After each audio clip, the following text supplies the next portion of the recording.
VP নূরের পর মিজানুর রহমান আজহারীর ৭১ টেলিভিশনকে বয়কটের ডাক। শায়েখ আহমদুল্লাহ এবং ভিপি নূরে ৭১ টিভি বয়কটের ডাকের পর এবার মিজানুর রহমান আজহারীও ৭১ টিভিকে বয়কটের ডাক দিলেন। তিনি তার ভেরিফাইড ফেসবুক পেজ থেকে এই বয়কটের ডাক দেন। তরুণ কিংবা বৃদ্ধ সকলের কাছে জনপ্রিয় ইসলামিক আলোচক মিজানুর রহমান আজহারী এবার তিনি তার ভেরিফাইড ফেসবুক পেজ থেকে স্ট্যাটাস দিয়ে জানিয়ে দিলেন তিনিও বয়কট করেছেন ৭১ টিভিকে।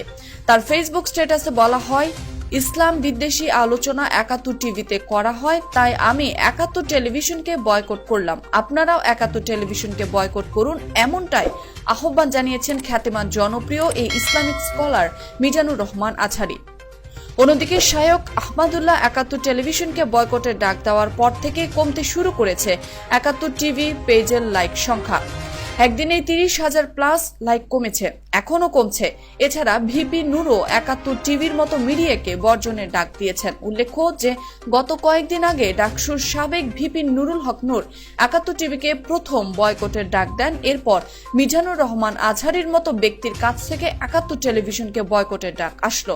ডাকসুর ভিপি নুরুল হক নূর এবং মিজানুর রহমান আল আজহারী এই দুইজনের ৭১ টিভিকে বয়কটের ডাক আসার সাথে সাথে বাংলাদেশের হাজারো তরুণ সমাজের অনেক যুবক যুবতী ফেসবুকে স্ট্যাটাস দিয়ে জানিয়ে দিয়েছেন তারাও ৭১ টেলিভিশনকে বয়কট করেছেন। ৭১ টিভি সহ হলুদ সাংবাদিকতা এবং দালাল গণমাধ্যমে বর্জনের ডাক দিয়েছেন ঢাকা বিশ্ববিদ্যালয়ের সাবেক সংসদের সদ্য সাবেক ভিপি নুরুল হক নূর। সামাজিক যোগাযোগ মাধ্যম ফেসবুকের মাধ্যমে একটি স্ট্যাটাসে তিনি আহ্বান জানান।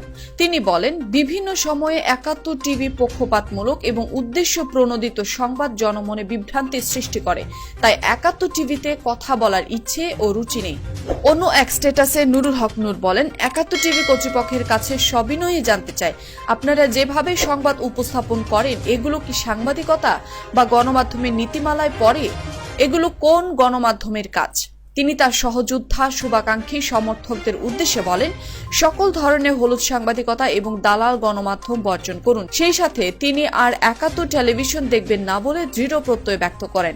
অন্যদিকে শায়েখ আহমদুল্লাহ বলেন, ওয়াজ মাহফিল হলো এদেশের সবচেয়ে বিস্তৃত পাবলিক প্রোগ্রাম। কোনো বক্তা মাহফিলে বেফাস এবং ভুলভাল মন্তব্য করে থাকেন, এটা যেমন সত্য তেমনি বেশিরভাগ মাহফিলগুলোতে ভালো ভালো কথাও বলা হয়, সেটা তার থেকেও বড় সত্য। ৭১ টিভি খুঁজে খুঁজে আপত্তিকর কথাগুলোকে যেভাবে হাইলাইট করে সম্প্রচার করে থাকে, মাহফিলের হাজারো ভালো কথার একটিকেও কি কখনো প্রচার করেছে?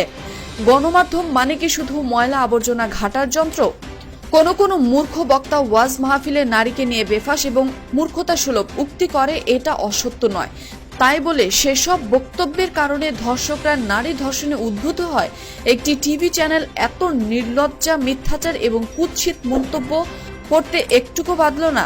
ওয়াজ মাহফিল থেকে ধর্ষণে উদ্বুদ্ধ হয়েছে এমন জবানবন্দি আজ পর্যন্ত কোনো ধর্ষক থেকে পাওয়া গেছে? ধর্ষক কখনো ওয়াজ মাহফিলে যাক বা না যাক, ৭১ টেলিভিশনের মতো চ্যানেলগুলো তারা অবশ্যই দেখে। এইসব চ্যানেলে যেভাবে নারীকে সারাক্ষণ পণ্য এবং ভোগ্য বস্তু হিসেবে উপস্থাপন করা হয়, তা থেকে ধর্ষক উৎপাদন হওয়ার কথা নাকি ফেরেস্তা। #৭১ টিভিকে বয়কট করুন এই লিখে শেষ করেন শায়েখ আহমদুল্লাহ। সূত্র শায়েখ আহমদুল্লাহ ফেসবুক পেজ।